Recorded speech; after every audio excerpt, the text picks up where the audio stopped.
അയോധ്യ രാമക്ഷേത്രത്തിലെ സംഭാവന കൊള്ളക്കേസ് പ്രതികൾ കാണിക്കയായി ലഭിച്ച ഡോളറും തട്ടിയെടുത്തുവെന്ന് വാർത്ത വരുന്നു.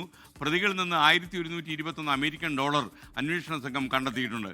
പ്രതിയെ ലവ്കുഷ് മിശ്രയുടെ നിർമ്മാണത്തിൽ ഇരിക്കുന്ന കെട്ടിടത്തിന് അയോധ്യ വികസന അതോറിറ്റിയാണ് നോട്ടീസ് നൽകി. സംഭാവന കൊള്ളക്കേസ് കേന്ദ്ര ഏജൻസിക്ക് വിടാനാണ് ഉത്തർപ്രദേശ് സർക്കാരിൻ്റെ ആലോചന. വിനീത വി ജി വിവരങ്ങളുമായി ചേരുന്നു. CBI കേസ് അന്വേഷിക്കുമെന്നാണ് നമുക്ക് മനസ്സിലാക്കേണ്ടത്. ED അന്വേഷണം വരുമോ? എന്തൊക്കെയാണ് ഡൽഹി വൃത്തങ്ങളിൽ പറഞ്ഞു കേൾക്കുന്നത്?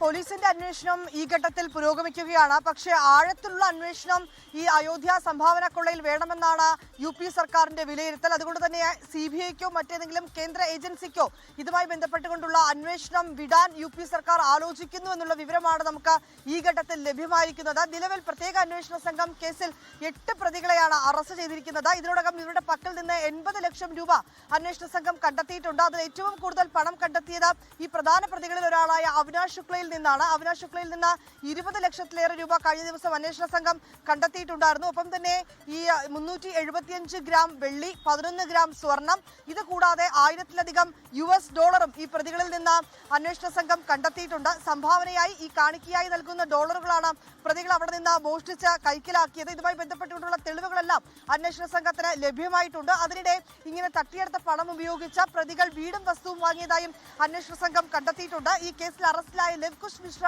അയോധ്യയിൽ വീട് നിർമ്മിക്കുന്നതായി അന്വേഷണ സംഘത്തിന് വിവരം ലഭിക്കുകയും അവിടെ അന്വേഷണ സംഘം പരിശോധന നടത്തുകയും ചെയ്തിട്ടുണ്ടായിരുന്നു. ആ കെട്ടിടം ലവ്കുഷ് മിശ്രയുടെ ഭാര്യയുടെ പേരിലാണ് രജിസ്റ്റർ ചെയ്തിരിക്കുന്നത്.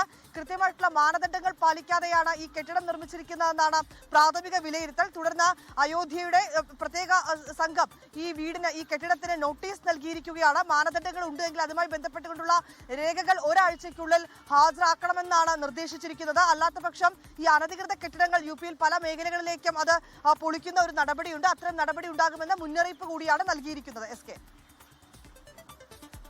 Okay, thank you Vineetha V G.